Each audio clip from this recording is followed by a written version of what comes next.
Alright, so we're rolling. Oh, we are. We are rolling. Exciting. It is exciting. This is your first What the fuck episode. is this, skeleton model? No, have you ever been to Disneyland? Yeah. California Adventure? Mm-hmm. When you get off of the Hollywood Tower of Terror, they just had a little box of a glow-in-the-dark skeleton. Oh, okay. Yeah, you were telling me they had, like, eyeballs and shit. Was that I got that. I got that at Pirates. Oh, okay. Pieces of 8. Pieces of 8. Was it 7 pieces of 8? 6 pieces of 8? Wouldn't it be 8 pieces of 8? No. No? Pieces of 8 does not refer to the quantity of the pieces. I'm not sure exactly what it is. You but could look it up I've on got Wikipedia. I've got the power of the internet on my hands. It's like a real radio show. You can talk about shit you don't know anything about and just get on the internet and figure it out. Yeah, like you know what you're doing. Just pretend like you're not getting on. Right. But let me... with that, welcome to Sequel Productions. I'm Matt Bonta. I'm Corey Easley. And Corey here is on his first episode here to chat with me. Because we chat. We've been chatting the last few times that he comes over. But and we sit here and we... Totally wasted podcast. We have like 4 discussions that would have made... internet. It broke the internet. What would have happened? It broke the internet. Like George Takei does. That was George Takei. I always thought it was George Takei too until... Did he say it and it was Takei? Yeah. Well, I don't know if I heard him say it or whatnot. Right. It looks like Pieces of 8 refers to a Spanish dollar. Huh. So it's not like a certain amount of pieces of a so certain it's just number. Like it's a reference to... That's what it looks like. It says so. The pieces. On here. Regardless of how many pieces there are. It might... Yeah, regardless... I bet you if you scroll down further, you'll find something having to do with pirates. Well, they're calling it an 8 real... Well, I mean, the Spanish dollar, you know, the pirates and the Spanish Empire and everything else like that. They're calling it an 8 real coin, or the piece of 8. I wonder if it's the amount of silver content in it? Perhaps.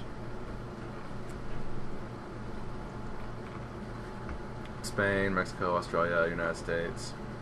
Fictional portrayals. There you go. Pirates of the Caribbean. 9 pieces of 8. Oh, so way off. Since these pieces were used to seal the goddess Calypso in her human form.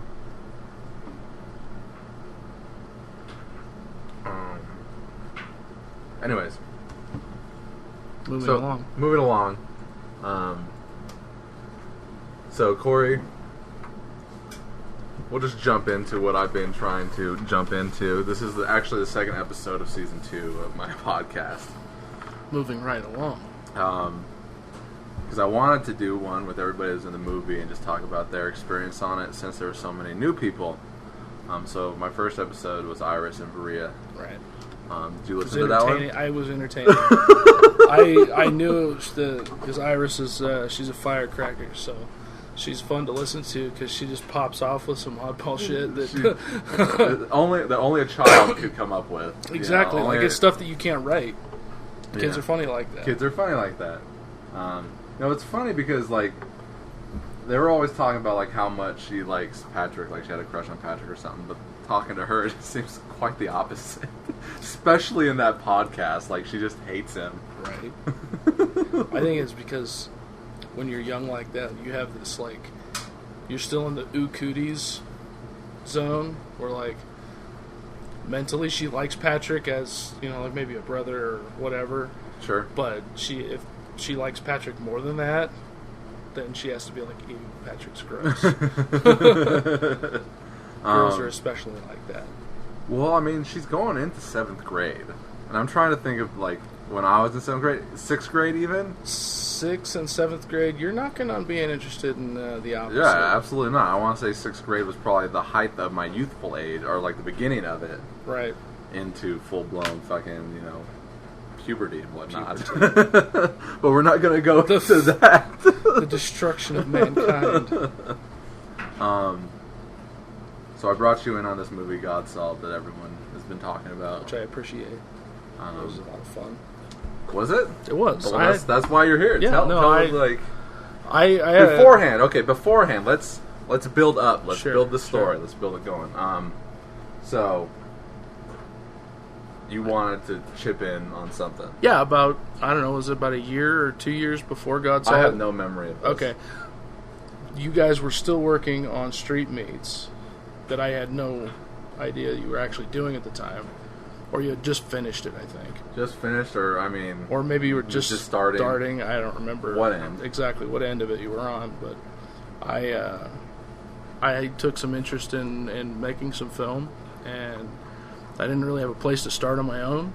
So I was like, I know Matt writes, so I'm going to call Matt up and I'm going to be like, hey, Matt, I know you guys are maybe doing some stuff because I heard you talking about making movies at one point when we ran into each other. When did we run into each other? We ran into now each I'm other starting to. Now my brain's starting to put things together. Or maybe I just read something on Facebook. No, I want to say that maybe we did run into each other. The last time I remember seeing you after we got out of school was at the play, after that my little sister was in. I think it was after we got out. I know that by like 2 years. Okay, so this is before I was married then. Okay, well I'm thinking that I saw you somewhere else though, like not possible. At this school. Yeah, that's possible. And I wouldn't recall where that is. No, okay, so but anyway, anyway. So I just said, hey, if you're doing anything, hit me up if you need some help, whatever you need to do. And I was thinking, like, you need a star actor or. Is that what you wanted to do? Some acting? I would have enjoyed some acting, but I was open to everything, and I got a lot more enjoyment out of the behind the scenes stuff. Doing some of the special effects and whatnot that we ended up doing, and it was funny because you were like, no, we're not really doing anything right now, but kind of laying off of that or whatever. Or this is what you told me. It's like, no, we're not doing anything right now. And I'm like, well, fuck, now I'm not going to get to do anything. And Matt's like bailing on this whole thing as soon as I get interested in it, right? And then I don't remember how that rest of it happened.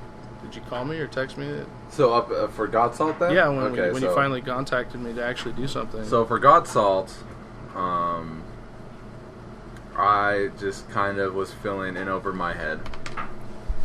And I felt the need to reach out, the experience on Street Meets Pavement totally fucking was not quite exactly how I wanted to make a movie.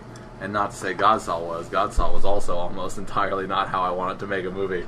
But as far as Street Meets Pavement goes, making that and making God Salt were two completely different things. And God Salt was more how I wanted to make a movie than Street Meets Pavement was. Well, you're moving in the right direction. With Street Meets Pavement, I'm basically the only person that... So, first off, I wrote it. I wrote the entire screenplay myself. Patrick may have thrown in a couple of things. I know Mike Robinson wrote the Afghanistan scene. Which was excellent, by the way. If we're not going to talk about that, I just want to say it's excellent. And Greg might have edited my screenplay opposed to added anything. Right. One particular incident, there's a line at the end of the movie where Kelly's got the knife up to Justine, and she's like, I'm going to cut your girlie's tits off. And then she's like, if you got breast cancer, I'm actually doing you a favor. And Greg had deleted that out of my script before I went and printed them out. And then we did the script read-through, and we're going through the script read-through, and I'm thinking, where were those lines at that I wrote? Because I love those lines. I think they're funny. I think they're great. And I went back and looked. I was like, well, they're gone. I was like, what the fuck? I'm like, Greg, those aren't going. Those are fucking staying. And that, so that I wrote, and then I directed, and I produced, and I did, you were in it. I was in it, so I acted in it, and all, what special effects and makeup needed to be done that I could do. So, I was doing, 50 fucking things on this movie. Sure. And on top of that, Greg was essentially doing the majority of the directing. And I felt that maybe he was kind of pushing people out of directing, it felt like. And so, with God Salt, I wrote it to where... Oh, by the way, let's try and keep this spoiler-free as much as possible. Absolutely. Because I had to stop and rewind and record over things or delete things when I was talking with Iris. Right. She would say something, and it was like, well, now we've got to stop and start over. Right. We'll try to be as inspecific as possible. Yeah, and like, the big one is really hard to avoid when you need to talk about it. The big one being, I can't even talk about it. Can't even allude. I can't even allude. Well, then we just won't go there. Yeah, but I'm so excited about it. I like talking about it. It's hard to not talk about something that's cool. We can talk about it. Maybe we can do some post premiere. Oh sure, after the stuff, movie comes out and everything like that, I can talk about Then we people can that be seen all- it and some everything review like stuff that. and- Yeah, absolutely. Maybe that'll be easier to talk about at that point. But yeah, so with God's Salt, I was like, okay, I want to focus on directing it. It's my script. I wrote it front to back, and I want to direct it. So because it's a cheese movie, there's this expanded universe of characters. So it's like Jones is in it, but I made sure that I'm barely in it so that I could focus on directing. And it's like, well, I also am going to need other people's help. So I reached out for you for special effects. Let someone else do that so that I don't have to worry about acting and doing the special effects and directing at the same time. Right. And it and worked. I was going to say it worked out really well that way, because I can't imagine that if you had spent as much time as I did doing what I was doing, what time you would have had to do the other things that need to be done. When you're scheduling everybody, you're making sure that we have the props we need for the most part. And I never stopped buying props, and I'm still buying props. Clearly, I've got size now. Yeah. I love buying props. I love having just an assortment of everything. sure, and then that makes it so that you can write things without well, how are we going to do that, or where are we going to get one of these? If you've got a collection of shit that won't quit. Exactly. We don't have a warehouse full of props. There's some warehouses down in Southern California that are just there. Even the general public can come in and just rent props. I love window shopping for weapons and various other cool things on Amazon, and I'll see something and I'll be like, oh, I'm going to buy that, and I'll get it, and I'll be like, oh, I'm going to put this in a movie. Something to get some inspiration from. Absolutely. But like I said, the amount of time I spent doing the special effects, the pieces that I was building, and some of the stuff that I did, maybe my timing sucked. I don't even really know everything that you've done, so that's why we're here to talk about it. Yeah, and the stuff that I did, it was like, man, just because you had to handle scheduling, filming, and handling the actors, just that, right? I felt like putting a gun in my mouth at the end of every single day, and the day before a big day of filming. I was like, I don't know how I'm going to do this. It was intense. It really was intense. So let's go back. So, like I said, I needed help, so I reached out to you to help, do special effects. And funny thing is Dakota, you barely met. You maybe I only worked with him maybe once. Once at the when the rest stop. At the rest stop, we worked together that time, and the rest of the time I had only heard about him or seen him in the just seen other him movies. in the other movies. But yeah, because Dakota, after Street Meets Pavement, so with Dakota, I really hate double covering ground here, but it's gonna happen anyways because you don't know all this. So when we made Dutch, it was essentially Greg and Dakota were the leads, those two and Olivia.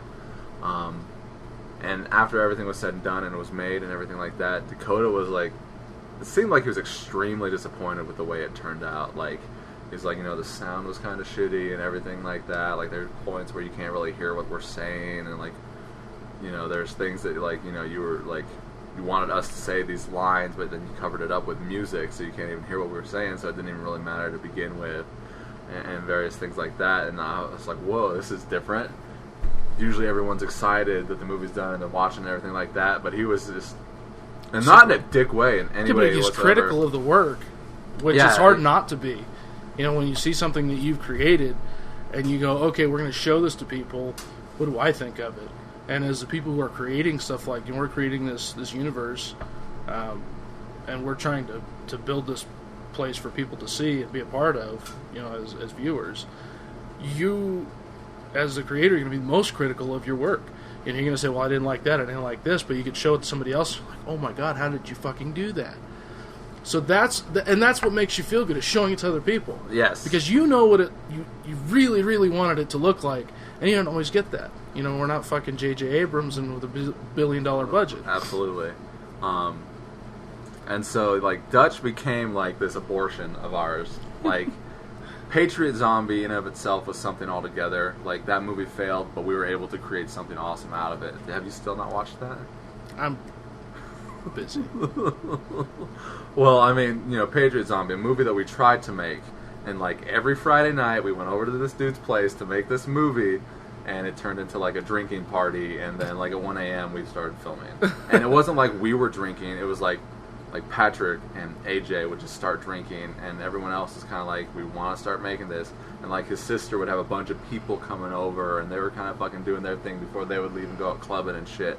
So we're trying to work in this chaotic environment. And Dakota put it best on one of these older podcasts. He's like, that is the perfect way to describe how not to make a movie, or how a movie should not be made. So we spent like every weekend, one summer, at this one place, filming little by little, to eventually like start losing the people that are in the movie. They started to drop off, and like we stopped being friends with AJ and Jeannie and everything like that. And so we had all this footage, and I was like, okay, what we're gonna do is we're just gonna interview everybody, make a fake documentary, and that's our first full-length movie, hour and a half. And I think it's hilarious. I think it's funny because half of it's real, half of it's fake, and the stories are so crazy on both sides, you don't know which is which. And I was watching some of the interviews on YouTube, or I think it was on YouTube. It was like, I don't know if I started watching it and didn't finish it, but people sitting doing the interview style stuff, like the special features, or kind of like a Mr. and Mrs. Smith thing where people are sitting in chairs. You know what I'm talking about? They're talking about what happened and how it came down. But yeah, I couldn't tell the difference of, you know, who was. Because who was lying, who was telling the truth? Yeah, who's lying, who's telling the truth, who's talking about what really happened versus what was written for them at that point.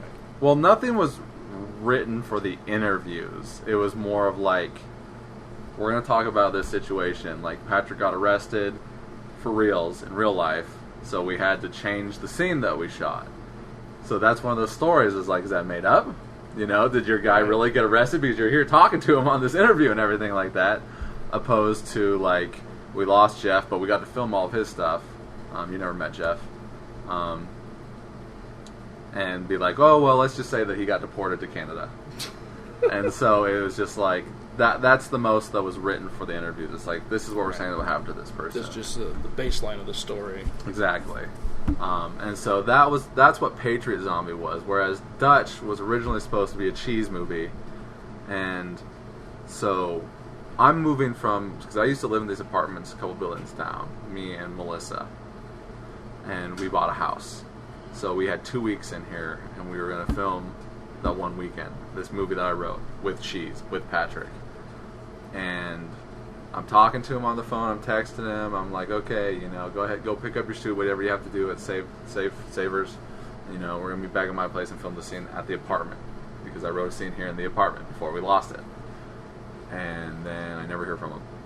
That very evening, like, he was supposed to come over, talk to him, and then I didn't hear from him. Saturday comes, didn't hear from him. Never heard from him the entire time we're making the movie. Don't know what happened to him. Still don't really know what happened to him. I'm sure whatever it is, one of these days it'll come out on podcast. No, he probably doesn't even remember, because he's lost. He's up and down several different times, and this is what I hate about talking to him, is like, he'll remember things his own way, differently than they actually happen, or even differently than someone else remembers it, whether either side has the right story or not. Sure, but he was not even willing to agree to disagree about the situation. He's like, no, you weren't there, or you were there, and this is how it happened. He's just very adamant about things. So, like, whether this was this time that he, you know, fell off the wagon and did this thing or that thing, it was just one of those situations. Sure. So, didn't hear from him that weekend, so it's like, well, fuck, I've got to scramble to rewrite the movie. So, I rewrote the movie, and I don't want to say it was better than what I had originally written, but, like, I was actually able to pull out something that I thought was really good, despite all the troubles. Right. So instead of being a cheese movie, salvage something that was going to fail, You were able to change it. I was able to change it, and like I was having problems with the ending the entire time, and then right before filming, I came up with an awesome ending that I thought was awesome at least. So we were able to shoot in the apartment the very last fucking weekend that we had it, move to the house, start filming at the house, start filming here and there, and so we made Dutch, which was kind of like an aborted movie, and like I wrote it and Melissa directed it when it was always usually been her writing and directing her own stuff. And I hadn't written anything that got made since like 2005 or 6. 2006. No.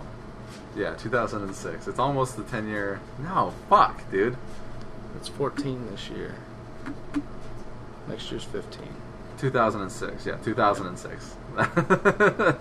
So that was what Dutch was. Dutch was just kind of like this fucked up situation movie beyond what Patriot Zombie was.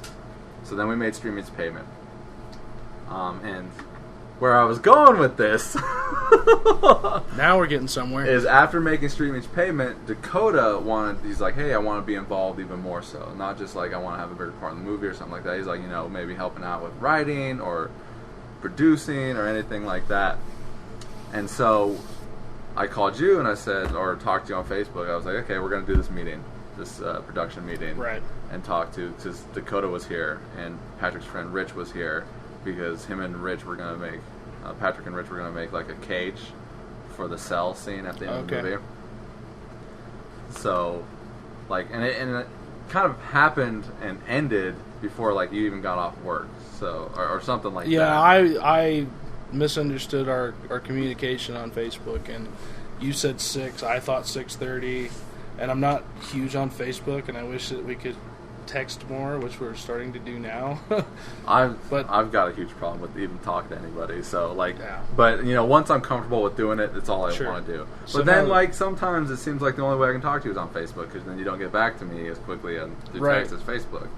It depends on where I'm at in my day and what's going on, and home life is crazy right now because I've got a 2-year-old, and there's a lot going on, between work and having back surgery next week, so it's kind of a mess. But anyways, the communication broke down, and I ended up not being able to make it that day. That day, but we got you the next day. But the next day I came over, and Patrick and Ty were here, and we kind of I don't even really remember what we talked about. Just I gave you the script. Yeah, we sat down and we didn't really read through it. It was kind of like these are taking notes off of the top of your head of what you remembered writing, or because you had just covered the material the day before, so you'd already been through the script with the cast. So we talked about at what points we were going to need special effects and what we were thinking. And we were throwing ideas back and forth at how we were going to do stuff and what we thought would be cool. And I think we got some more things out of that than were actually written in initially. It's funny because like I'm thinking back on like the script, the way it's written, and not everything ended up being that way. Like especially the end, the one scene. The one scene. I'm sure that was a huge mess on your part, and we could even talk. We'll talk about that when we get to it. But sure. So from there, what did you start doing? Watching a shitload of YouTube videos. I mean, what was your main goal? Like, what were you thinking? As far as doing the special effects or helping with the movie? Just everything. In general? Yeah. I was thinking, based on what you told me before about having to do everything yourself, and you're filming and you're acting and you're doing the special effects and you're doing the makeup, I wanted to take that off of you, not take it from you. I wanted to be able to create what you were seeing as a director, because your job is to have the picture in your mind and translate it to screen. Yeah. And I wasn't trying to impose my view of what it was supposed to be onto the screen. I wanted to translate. Other people had that. And that's the thing. This is your movie, and even if you hadn't written it, you're directing it. So when you're directing, it's your picture. It's your creation that you're trying to create for the viewer.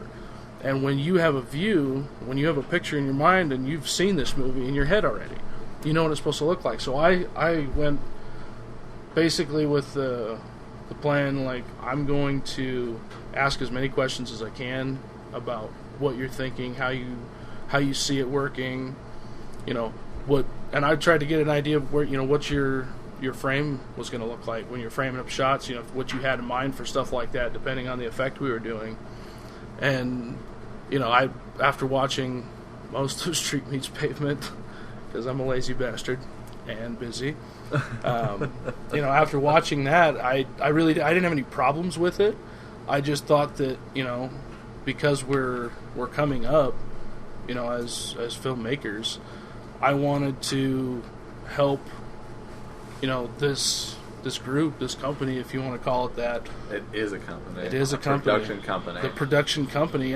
I wanted to help improve the production quality as much as I could, because there were things that I saw that I was like, that was, maybe that's what they could do, that's what they could pull off, but what can we do to make that better next time? Mm-hmm. And that's the attitude I'm trying to take with the whole thing. With the next project, we got some shorts coming up that we've been talking about making, and I want to improve the quality of the shorts, or and building skills and stuff like that.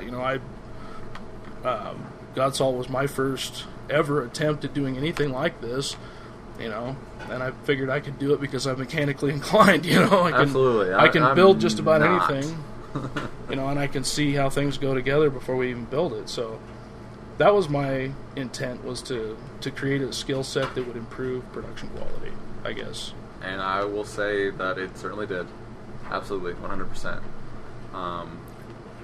So what was the first thing that we did? What was your first day on set? Do you remember? The first day on set was at Patrick's grandmother's house. Okay, so it was the siege scene. It was the siege, yeah. Which was kind of one of our bigger... I don't know if I would call it one of our bigger effect days. It was like the first big effect day. Yeah, it was the from first... there, it was just we kept rolling with it. Yeah, we because just from kept there, doing we went stuff. to Monday. We went to Virginia City, right? Yeah. Was it that same fucking run through? Yeah, it was that same 1 or 2 week weekend. period. Yeah, weekend. It kind of ran together because it was like, because your days off are Monday, Tuesday. My days off are Saturday, Sunday, and like then the rest of the world. Exactly. So, our scheduling together was like, you have the day off, so you're filming with the rest of the crew, and it's like, okay, we need to do this scene today with this person. So it's like, all right, I'm bolting over there right after work, or I'm trying to get off early, Because I that don't was a Friday think night. That was a Friday night. Friday night was when we did the siege, and then it was Sunday that we went to VC.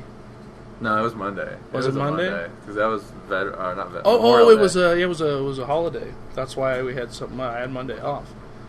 So, but we still didn't even get started until like 6. With other people were sun was going down, and I'm like, are we even going to get there with all this? It's insane. And because we were waiting on Hannah, who was already up there. Yeah, by the time we got up there, or by the time we figured out that she was already up there, it was like, we should have left a long time ago.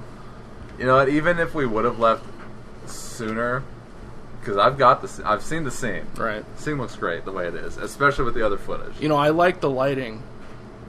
We ended up dark at the end of the scene because the sun flows went down. Right there. But it's a time, it's a time is carrying and the sun is going down. So when you're seeing this picture, it's like it's real time. The sun's going down, real time right and there. And it's kind of a trip that it worked out that way. And we end up with using tiki torches for lighting, which, maybe some production companies wouldn't have done that, but I think the lighting adds some cool mood to it. Beyond that, the tiki torches were supposed to be part of like a ceremonial kind of. They got right. fires going, despite the fact that not having any extras but one. That was tough. Extras were a big problem in the movie, like the whole time. The entire time, because the siege scene we actually had. Thank God we had extras on that. We had 2 others that left because we actually had 2 extra others. Welcome to making movies, Yeah, and we're making movies on a budget where we're not paying people. Even if we were paying people, it's a matter of, but they would stay if we were paying them. Yeah, if we're paying them, it's like that's how real movie making is. Everybody stands around on set waiting all day for their part, and they might sit there in makeup all day waiting for their film, for their scene to happen, and it doesn't happen that day. Then you go back to the trailer and you take all your shit off and go back the next day and try again. Yeah. Because if you're having trouble with effects, or you're having trouble with this or that or the other thing. Because making movies isn't like it's not It's not a science, and it's not easy. It's like painting or drawing. We're trying to create something where there is nothing. The interesting thing on God's Salt that didn't necessarily happen on Streaming's Payment either, but like a lot of our other movies, and in real movies too, people get the giggles, and sometimes they can't shoot a scene. It never really happened on God's Salt. I know, and I was surprised. I keep waiting for those moments to happen. We watched the gag reel at the cast party. Yeah. And I was waiting for it because there were some. Anybody who's watched the gag reel from Street Meats, there's a few of them, I think. There's a couple. The one with Patrick and in the truck, Greg, with Pat and Greg. That was probably one of the funniest. I mean, that was like Hollywood gag reel quality. You know what I mean? I mean, that could have been, two of your biggest name actors. Sean Penn and and Paul Walker. It's sitting in the seat of this truck, on a green screen, trying screen. to get just spit out some simple lines. And shit, and he's getting pissed off. And he's like, "Fuck! I hate this line." And I'm you're sitting there and you're laughing with him, and you're like, "Just spit it out, Patrick. Come on." And of course, he does it when I'm not filming. Well, sure. He's trying to practice on his own, and he gets it out, right? Yeah, gets it out with because that's usually how it works. Is like when you're not trying really hard, you can do it, and it's like, oh well, I wasn't filming on that one. He's like, son of a bitch. So anyway, like I said, I wanted to improve the quality of what we were making because Well, that's not what we were talking about. We were talking about your first day. My first day, yeah, the siege scene. The siege scene, yeah. For you, and that was kind of hectic because. Oh, here I got a question that we could talk about. Sure. I know you mentioned it back then, but like I was in different places. So we were going to use Patrick's little snub nose gun, right? For the blanks. his 40 cal Smith & Wesson, and I searched high and low, internet and around town for those size blanks for 40 caliber blanks, and find out we have to special order those. You got to special order them, or what about like even? We could make them, but at the with our budget factor, I was willing to throw down some money, but I was trying to save my money for things that I knew we needed. All right, well, let's say, so like making our own blanks, would that be a matter of like a one-time purchase on a piece of equipment, and then it'd just be like because I own smaller amounts. I reload. I own reloading equipment for myself. Okay. So basically, it would be in addition to my current reloading equipment. It's just a die set that crimps the bullets over to make them blanks instead of bullets. But it's like an $80 or $90 thing, and at the time I was relatively strapped, but I had some extra cash to throw at the movie. So I was pretty much buying the stuff that I needed to do the effects I was pulling off. That's how it always is with me too. It's like spending the money on what's needed opposed to and there were other ways I could do the effect instead of spending $80 on a die set to make blanks for the 40 cal. What I ended up doing was finding some 38 blanks that were locally available commercially and buying those, and then borrowing a pistol from a friend of mine. Which was out a lot better because it also looks like a fake gun that I have. It does, and that was one thing that kind of was serendipitous that way, because you have that other piece that looks like that, and I think it gets used in the movie elsewhere. Yep, it's at the beginning. It worked that we had the same looking pistol, and it worked out better that way, I think. Well, that's good to know. Multiple calibers of the same.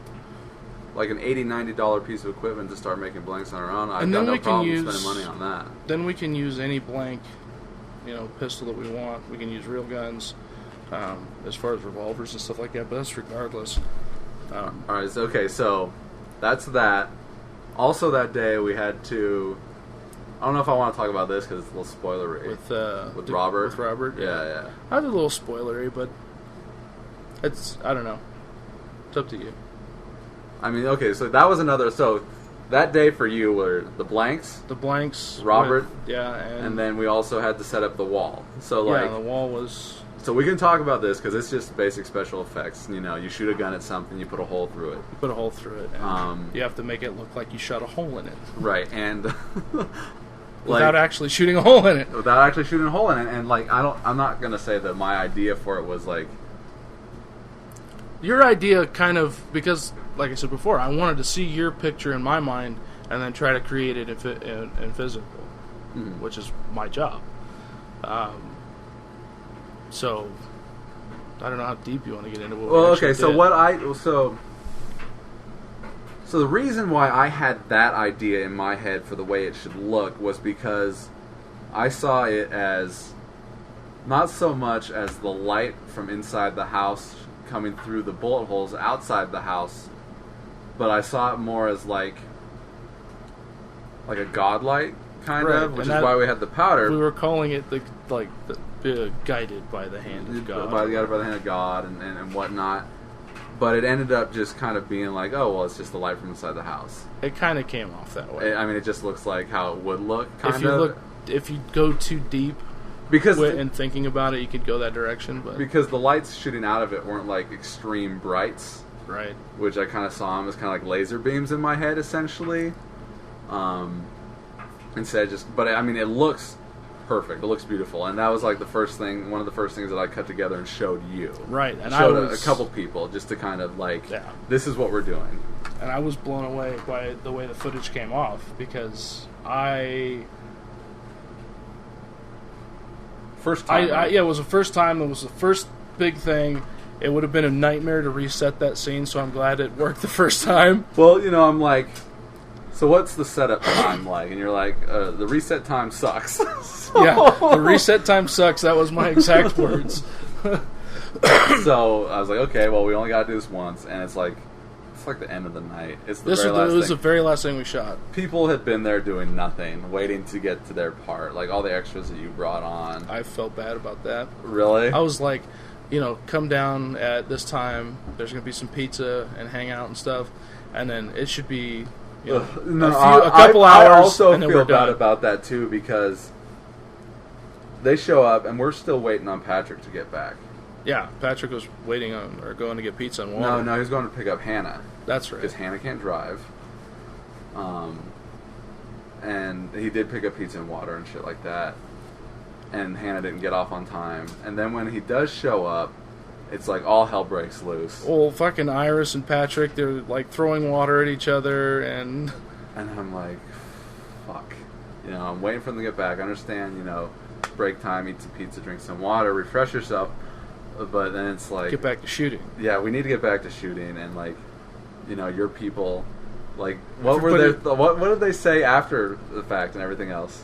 They had fun doing it, and I guess there's a difference because my friends are our age, so they're knocking on 30, and a lot of the other people, right? A lot of the people we were working with are, in their early 20s.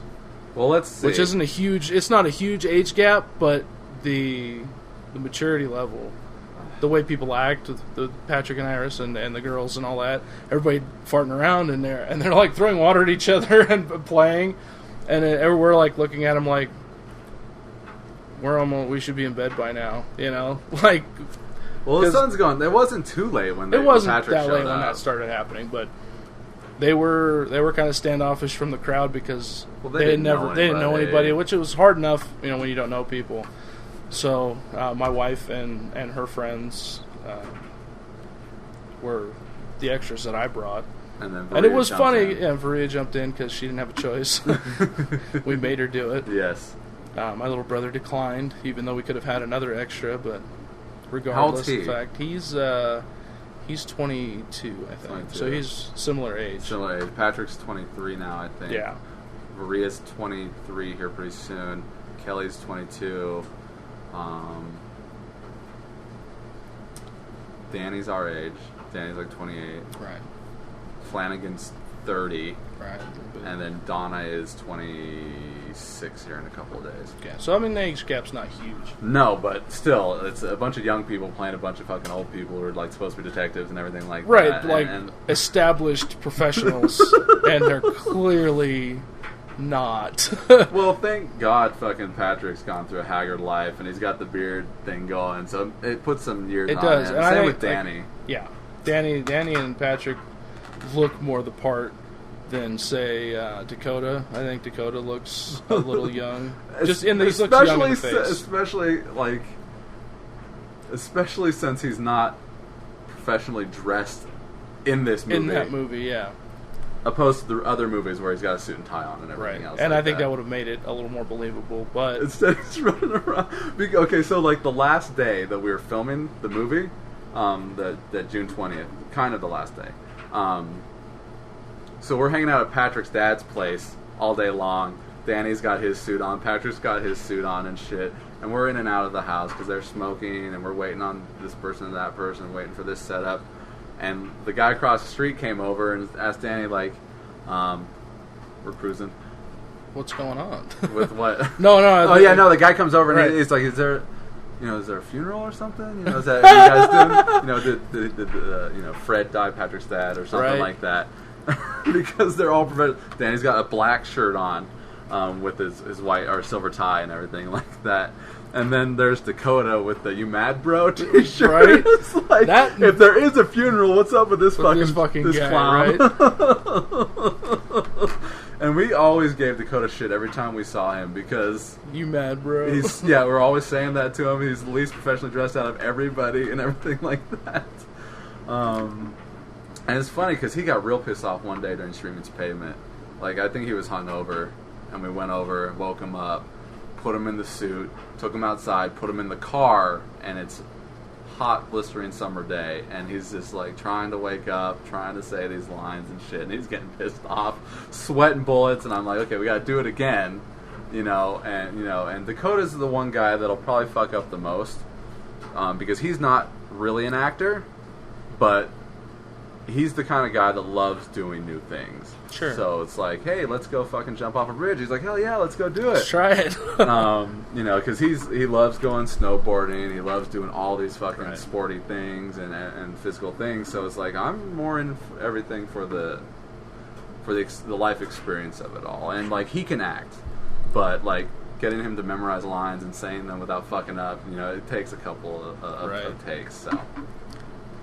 So, moving on to the timeline, I guess. So then I We guess did, Virginia City was the next day. Virginia City was another relatively large day of filming, I think, because you had been filming all day already, hadn't you? Not that day. There was a couple of times when you had been filming all day, and then we got together and filmed some more in the evening. Yeah, But, no, there were definitely days where I'm like, okay, I'm filming in the morning here with Dakota, and because we got to be downtown in the morning time, and we're on Right. Forest Street, and we're filming.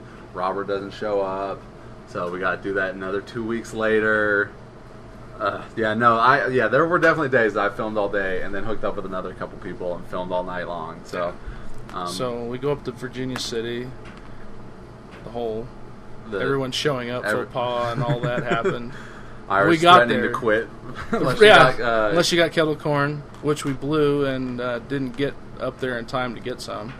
All the shops were closed. I was impressed with the location. I thought that was Everyone's impressed. It was a That's fantastic one of place those, to film. That's one of those locations that everyone gets impressed by.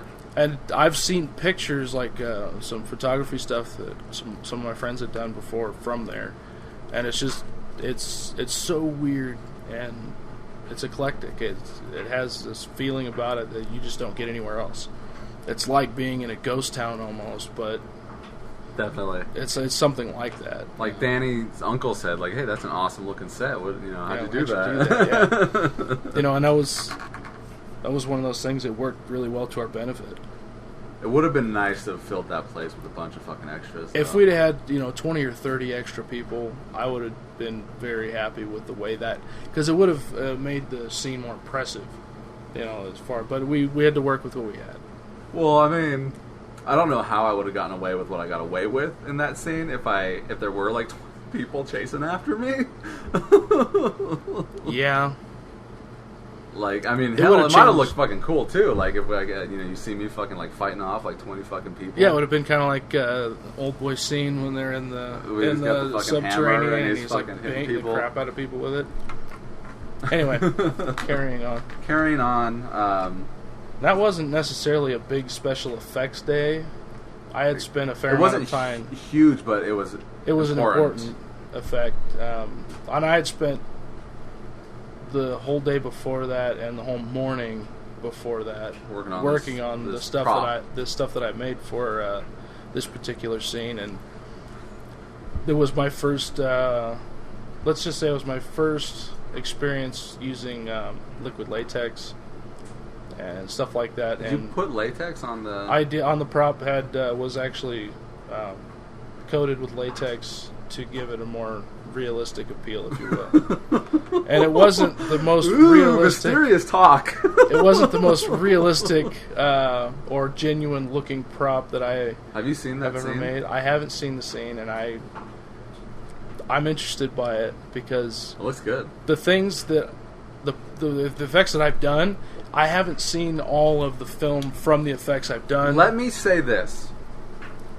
So I put the movie together, start to finish. Right.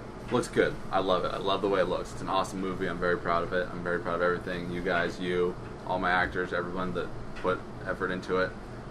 And then Greg comes over and he starts editing it, and it looks that much better. So something that already looks awesome looks even better. Awesomer. It looks awesomer.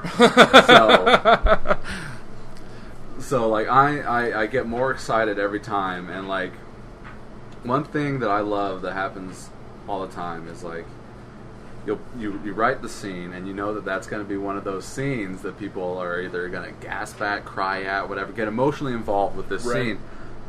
And then I put it together and I'm like, oh, definitely. And then maybe I'll add some sound effects.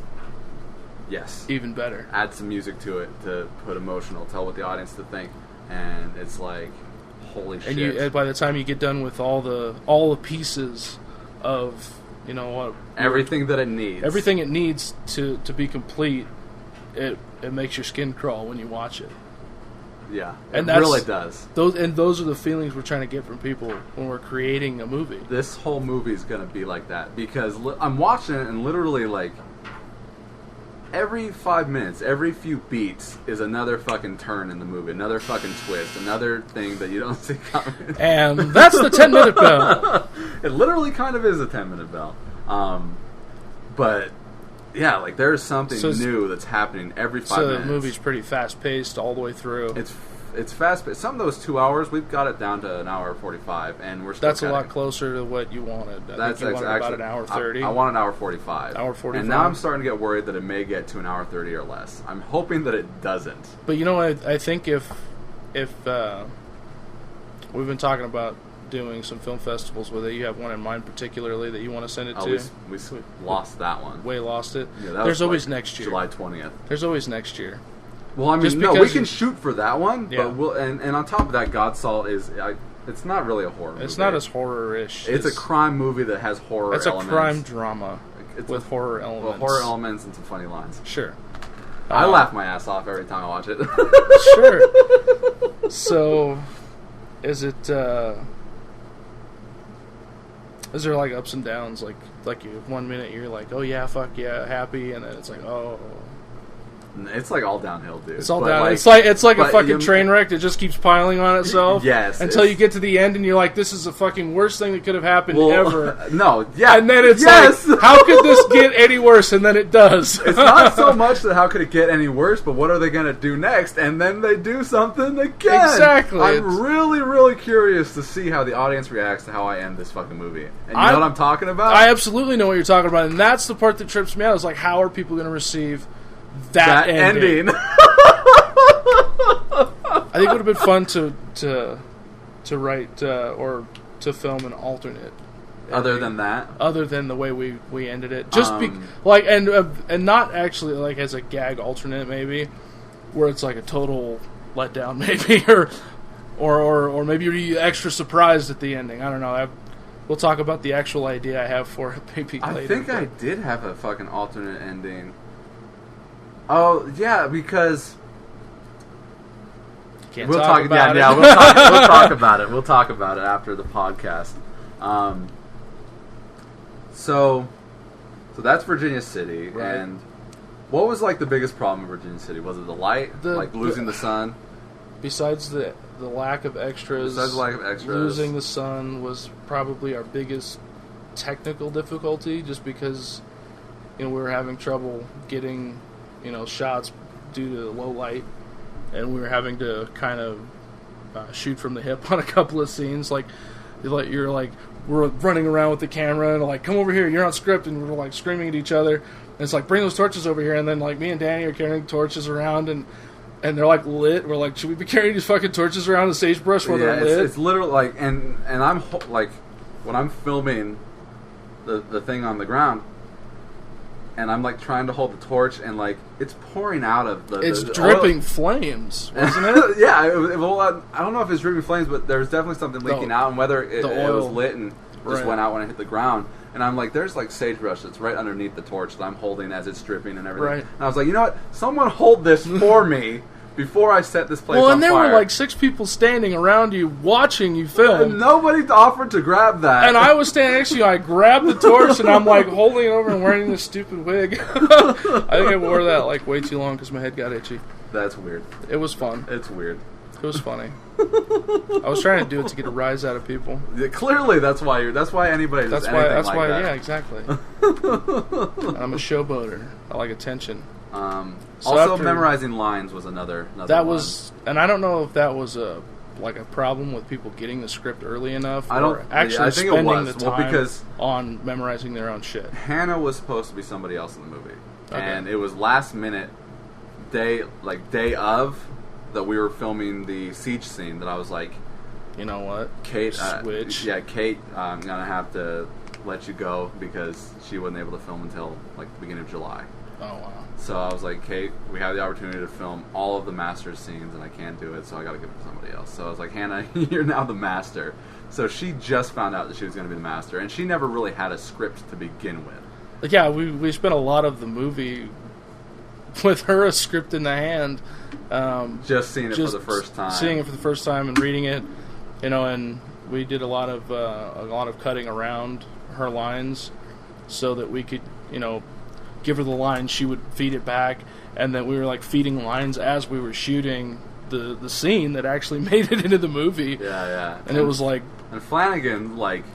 He's memorizing his monologue probably before we even started, and then he's memorizing the entire trip up to Virginia City, and he does it in one take. And he's an actor. He is an actor. I would wager to call him a professional, sure, because he does act quite often. So, and Hannah is too, which is why I was kind of blown away. I thought she would pick some of that up a little quicker, but if she had never seen it before that time, sure, and she didn't have her own script, it's hard to work around stuff like that. But also, I think what she normally does too is a little bit different than not just the film, but the type of acting that I require of my actors is it's a lot different than I'm sure. Like, I'm sure they do it a lot like this in movies too. Like, I don't think people memorize their lines unless you've got like an asshole director that's like, memorize these lines. Because I think it's a lot like how it is. Sure, and I mean I think we probably memorize more lines from movies than the actual actors do. Yeah, because we watch them over and over again. Exactly. It's easy that way.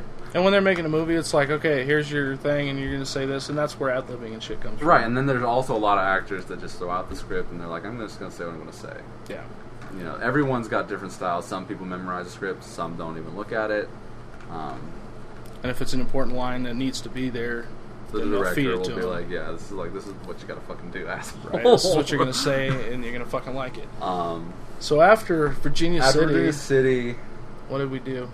Your next It was thing, a jumble from there. It was like a stumbling, staggering sprint to the end. Yeah, because it's like, you really want to film. Like, I don't even know anymore. Like, do I want to get the big scenes out of the way at the beginning? Do I want to get the big scenes out of the way at the end? Like, I know Virginia City, I was dreading filming all that stuff because I didn't know about cops or anything else like that. Yeah, and we actually, to throw this in there a little bit, we didn't have the cops show up at all this time. Cops never showed up on this movie. Which I was surprised because when we were doing, just to jump back to the We did have siege, a cop incident, though. Did we? When your tire got flat. Oh, yeah, when we were coming off the hill. That was towards the end of filming. It was like the last day, or one of the last days. So we did Virginia City, and then we went to, what was the next time I showed up? I helped out with some minimal green screening and stuff in the garage. Okay, so the green screen thing you were there for, I had you set that up. Yeah, and that was, like I said, it was a skill builder for me. And now I've got two figure out- green screens. to Like, figure that's out the what- new one sitting right there. Yeah. On the ground.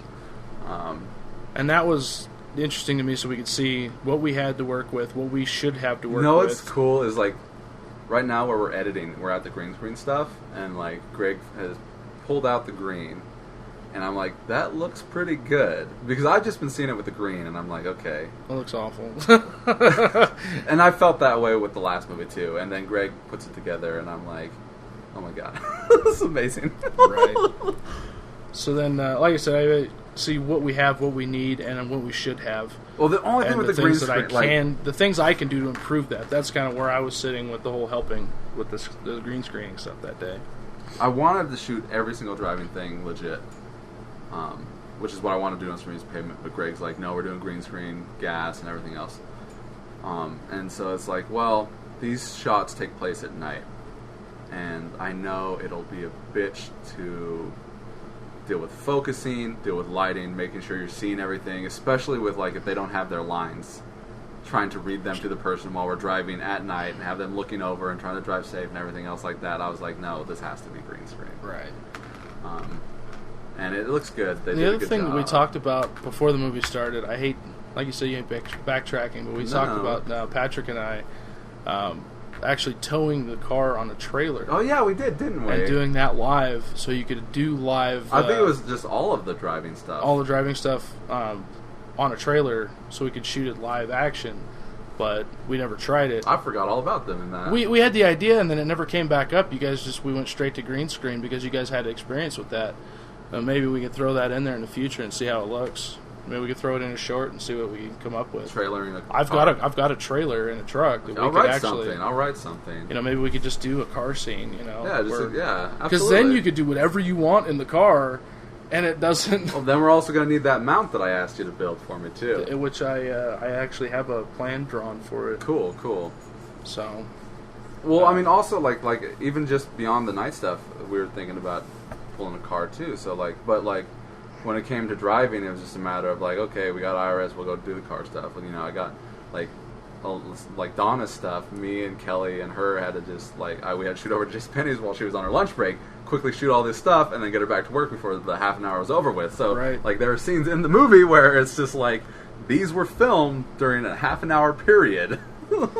Yeah, and everything was time crunched like that. You know, everybody's got a schedule, and we're trying to work around everyone's everybody's schedule was off the wall. And one thing I always talk about is Kelly leaving for this whole week, coming back for another week, and then leaving for another week.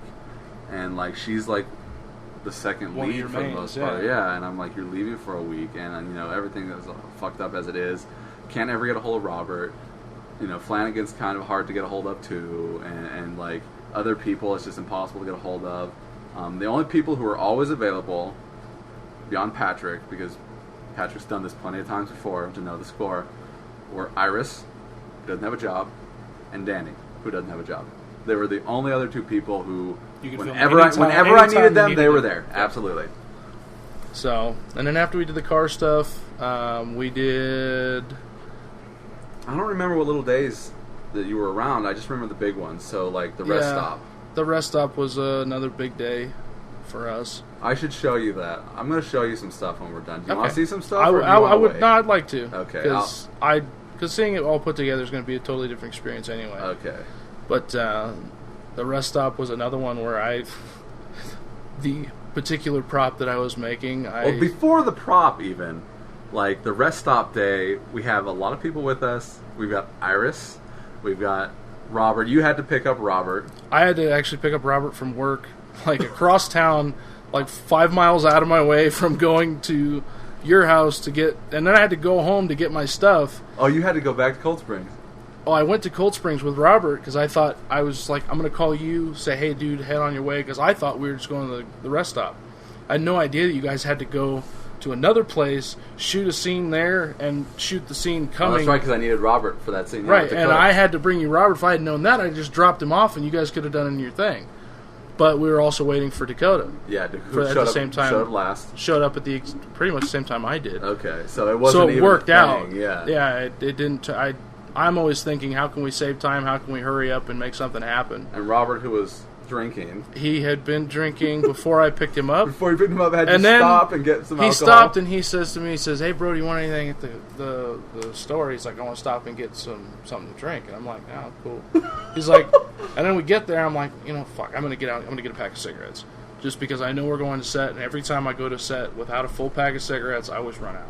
And that pisses me off because I have to stand around a lot, and I'm nervous about my stuff that I have coming up, and I'm nervous about it working. So it's like one of those nervous twitch you things need that a people drag? smoke. Ask Patrick, he knows.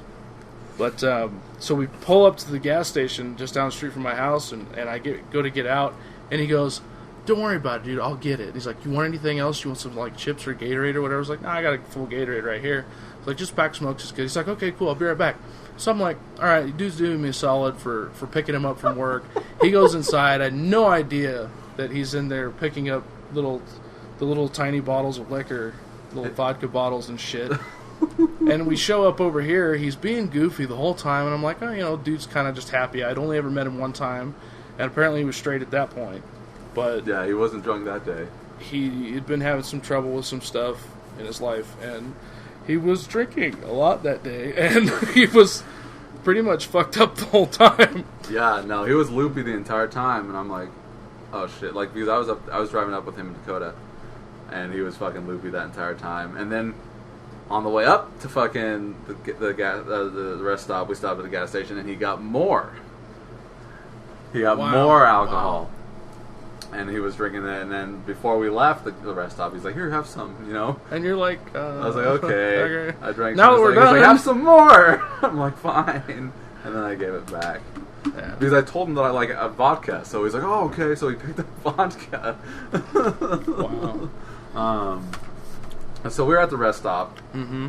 and I was waiting for the police to stop or dude. for a trucker to come over while we were filming that scene in over the side of the parking lot. all right, yeah, okay. Let's. with I don't mind talking about. Flanagan.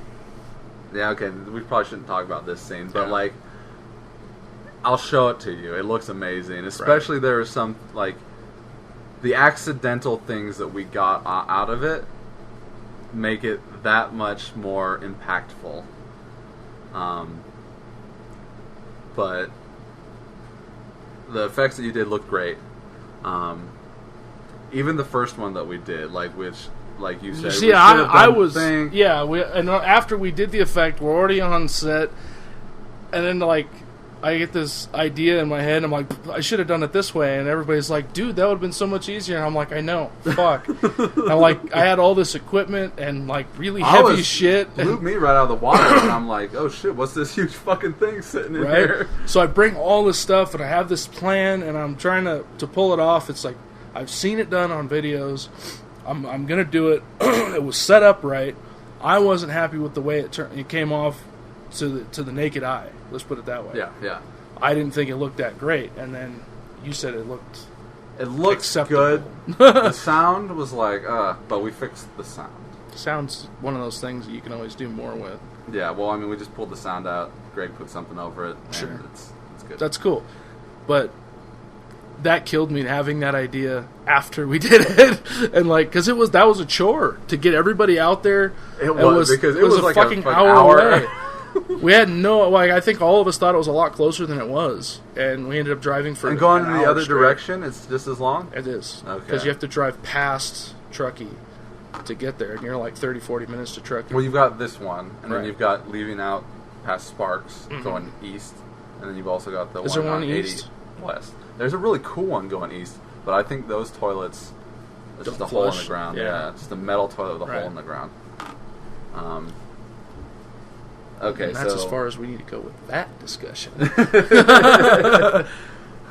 so that's that, and then And then there was some stuff that I wasn't there for. The arrows. right, you came up with a couple of gags for us to do. Sure. That I had to do without you. That Kelly had to go and pick up. I was at work, and I hadn't finished them. Well, those were I- such hectic days back to back that I was like, fuck. It's the morning the next day, and I'm like, shit, I was supposed to get this thing from Corey last night and talk to him about it. And I forgot to, and I was like, fuck, now it's day of. And I'm like, well, fuck. Well, and you were like, it was almost like going to shut the thing down or change it. I was going to, and you're going to have to change it to something else. We kind of mixed it together, in fact. Yeah. It was going to be a badass fight scene, and that's how it was going to be. And then we were able to get the things props, from you, right. and so like we put them both together. That's good. So You that haven't was. seen that yet either, I haven't seen that either. In fact, I haven't seen film from most of the stuff that I did, and which is cool because I can show you some things and ask your opinion on them. I kind of wanted to see them edited. Is why I waited. I didn't want to see the raw. Yeah. Because raw to me, you just watch it and you're like, eh. Oh, it looks like I saw it when we did it. Exactly. So then it's like it's not it's not special at that point. But this is a whole nother podcast we could do another day. But when we talked about editing being the glue that sticks a movie together, we talked about that for like a half an hour after the scene at the gym that we probably don't want to talk about right now. At the gym. All right. Okay. So fuck. We're talking about editing. Okay, editing. Yeah, so, I mean, when you see the raw film, it doesn't look any different. No, it's almost like... It's almost a waste of time to watch it. It really... Until you're going to edit it. Oh my god, it's such a waste. The gag reel is a waste of time to watch because, like... I put it all here, and I'm looking down here, and I'm like, oh, there's an hour's worth of stuff here that I've just got to watch, and I know it's nothing. Right. And it's like, well, maybe there's some gold in there, and then there's not. And it's like, fuck, because I've got like 5.5 hours of footage to still go through for a gag reel. And like, Extremist Pavement, I stopped doing a gag reel. Like, I've got like maybe a minute's worth of gag reel stuff for a main gag reel because like all the card game stuff went to like 3 minutes plus, and I was like, well, that's a gag reel on itself. The green screen stuff, those were all gag reels in and of itself. And then I was just like, I don't want to go through the rest of the stuff. And the rest of the stuff is like the funnier things, like because Kelly and Patrick kissing for the first time ever, like that was the first person she'd kissed in 3 years outside of her boyfriend, and like I just met Kelly. This is her first movie, Extremist Pavement, and like I'm asking her to kiss this dude that she's never met. Really. No, she knew Patrick. Oh, she knew Patrick. She's doing him for years. They went to school together. So like. And asking her to do it multiple times, close up, from this angle, kissing Patrick, bringing him in. And on top of that, right before shooting, Patrick's like, oh, it'd be great if you were biting on my lip when we do this. So on top of that, he adds that in there. And like, it has the best fucking gag reel thing in it because, like, it looks like she's going to go in for him, but she like holds back for a second before going in for the kiss. So it catches him off guard. And when she goes in for the kiss, he starts laughing and kind of blows into her mouth, and they just fall onto the bed and just start laughing their ass off, and I'm laughing my ass off because I only hear it because I'm on the ground holding the boom mic, and I just hear it, and I know what's happening, and I just start laughing my ass off. But we watched that one over and over again and just laughed at it because it's fucking funny, and no one has ever seen it except for like me, maybe Kelly, Patrick, and Greg. So then... That's editing. So, okay, so then the rest stop, and then the stuff that you weren't there for, and then there was the last day. You weren't there for the last day, were you? The last day, the one up north, shall we say. So once again, I don't know what the fuck you're talking about. Up north. Oh, no. Okay, no, you were there for that day, so that was the other day. I was there for the second to last day, because you went up and finished the scene. There's a woods scene that's shot in the trailer. Have you seen the newest trailer? Yeah, the one with Patrick. Is it newer than the one? It's the one that's got the Marilyn Manson version of Sweet Dreams. Oh, I haven't seen that yet. You haven't seen that No. one? Okay, yeah. So we see the wood stuff in that so trailer. In the woods, I was there for the first day of the woods shooting, and then the second day, I think the next day, with AJ. You weren't there for that. I wasn't there for that. Yeah, you guys had to go up there and do that, but I wasn't there. And that was my last day filming. Was when we went up and shot in the woods. Was it really? It was. No, it wasn't. No, it wasn't because the scene that I ended up taking out of the movie, you bought that thing to blow. Oh yeah. For the landmine. Since it's not in the movie, the explosion. Yeah, the landmine explosion. We were trying to replicate like a. It looks really, really good in real life. on screen, It's not big enough. it looks so much smaller. It's not big enough. Well, on top of that, there's like have you seen the Aviator with No. Leonardo DiCaprio? Oh, yeah, a long time ago. Because he's shooting all these airplane footage. The movie's about making The movie's airplane films. Yeah, I mean it's a true story, but like he's shooting all these airplane films, and he's like they're going really really fast, but you can't tell because there's nothing behind them. I was always going to say it's like race cars. When you're watching like drag racing from the grandstands, it looks like they're going about 25 or 30 miles an hour. If you're in the car, it's like what, and you're going. You know what I mean? So like a big explosion in person is a little fucking firecracker. Like it literally looked like an M80 on screen. Probably to what me. we needed was a little bit of flash. We needed, saying that, and we were trying to be careful with not starting any fires, and so we were trying to use So all it something just that kind was of looks like relatively safe. is a big explosion and a bunch of dirt going everywhere. It like we said, it looks great in person, but you need something to We need to give it some perspective. So that was the only problem with that, but that wasn't the problem with the scene. Why it didn't make it in the movie? The reason it's not in the movie is because it didn't flow well where it was at. Sure. And this movie's full of flashbacks to begin with. I don't know why I always write flashbacks. They're fun. They are fun, but I think it's a filler thing with me. But on top of that, I like taking people places and into people's heads and all over the place.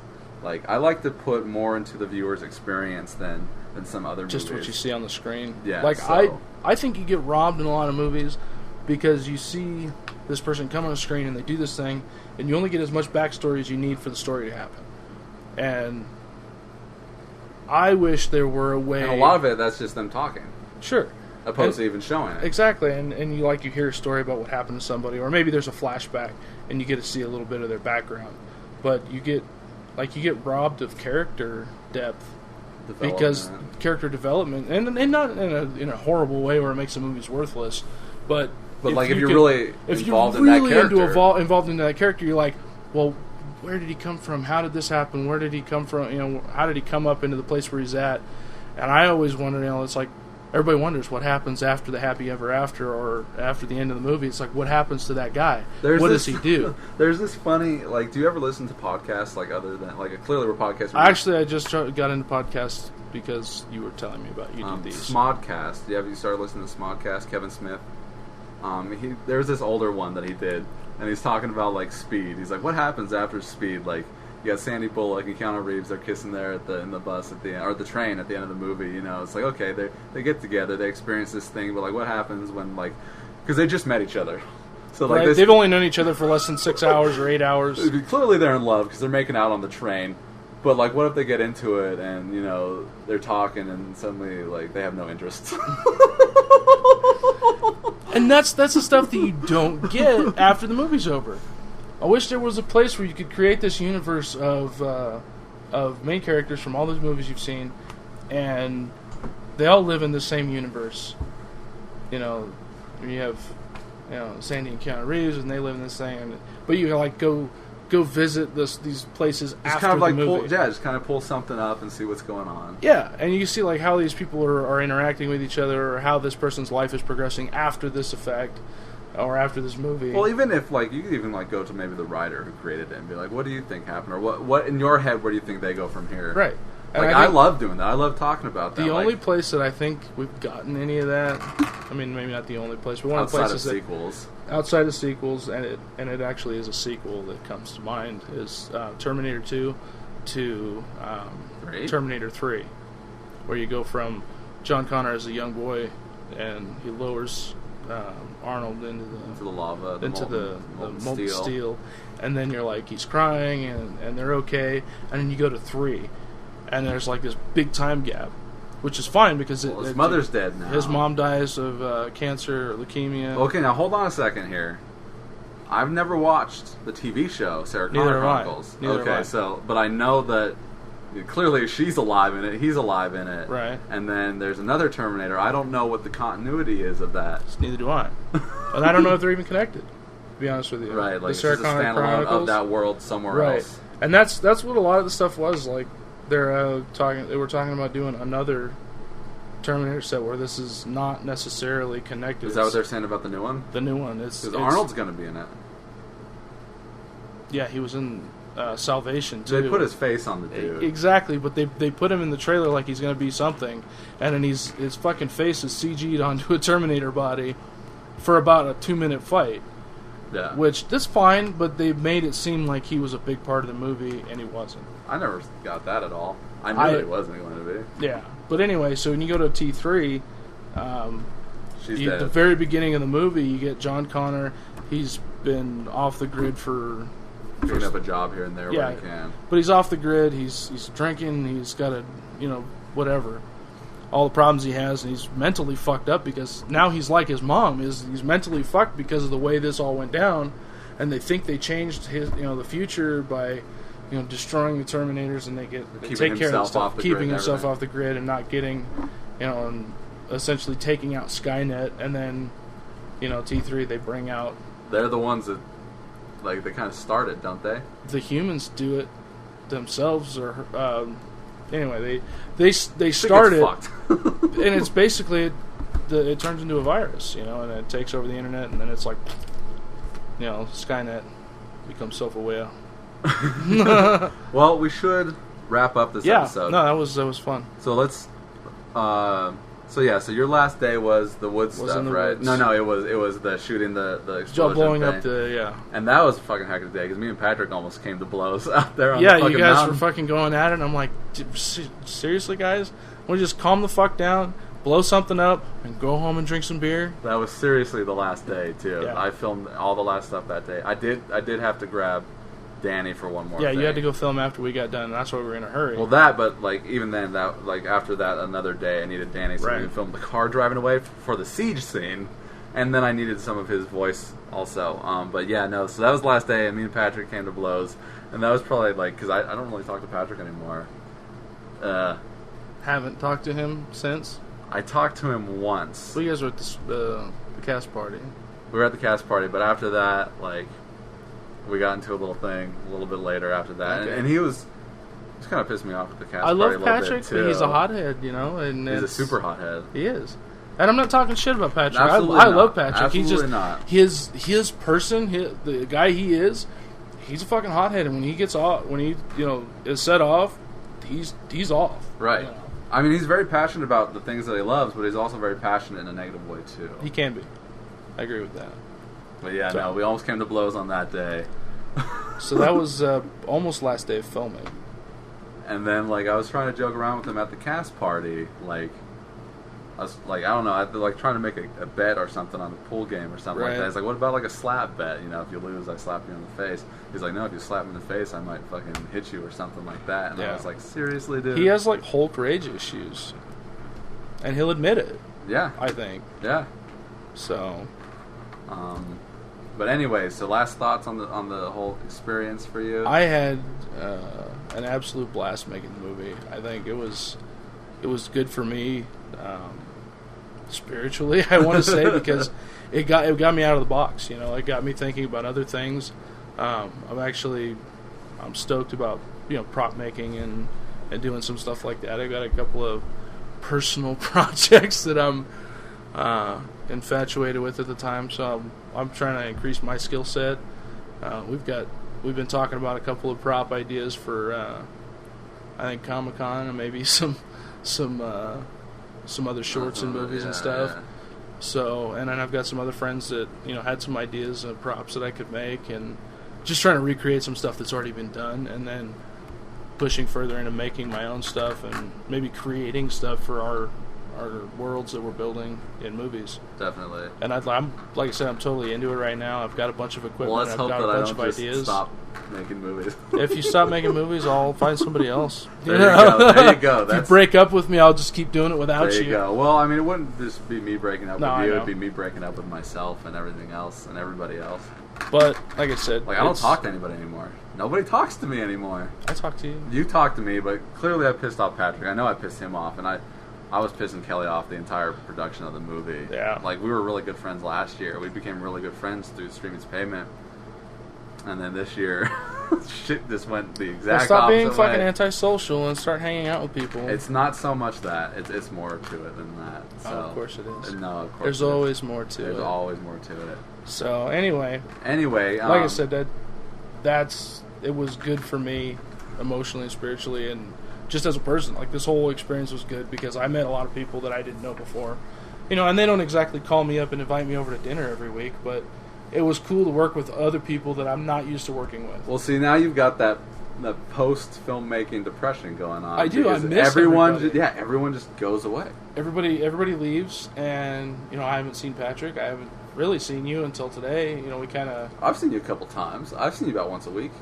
Yeah, because we're like, oh, I'm going to come over and drop this off, or... Yeah, I mean... Or whatever, but... Well, like, we're trying to make a short movie. We're working on a short, I so... hope it's fucking... don't want to talk about it. Yeah, we won't talk about the short. That's a whole nother fucking thing. But, yeah, you know, you and I are everyone's still gone connected, away. but we live like 10 minutes We away live from pretty each close. other, We live pretty which close. is handy. Yeah. And we hung out with Casey and Allie, Casey and Allie and Patrick, Dakota last Black night. Patrick. Black Patrick.